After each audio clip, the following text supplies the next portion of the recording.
just time to set it back. I mean, all of them you got to either set back with fire or chemical, and we talked about it a lot. But we're using a cutter so we can go through it a little faster, because I don't care about it being mulched up, because all we're doing is just laying it on the ground. So we rented a skid steer with a cutter head on it, and all we're doing is just cutting this stuff and putting it on the ground.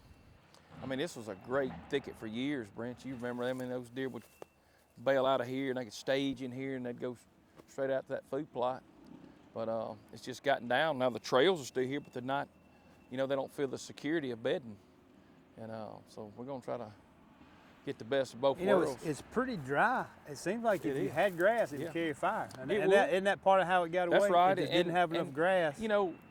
We started to do this when we were learning on this grass and these wildlife openings back then, and I didn't put switchgrass in this one intentionally, and I think if I would have, I could just keep burning it like we did the rest of it. Yeah, and kept this stuff out didn't have here. enough.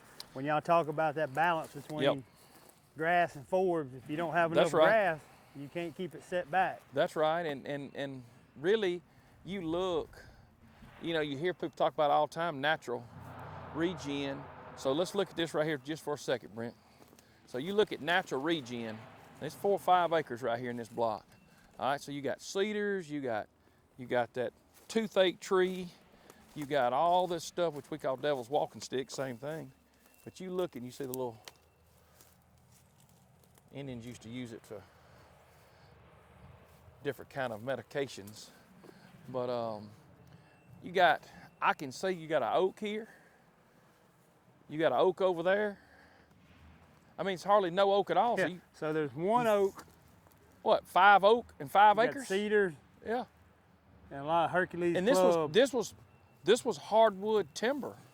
So you could have got stump sprouts, but it didn't. Yeah. It kind of goes back to, for some reason, grows the fastest invasive species those invasives are going to take over. Yeah. I mean, they're going to get them. And it just sets back. So, I mean, and this thing was this clean when we started it.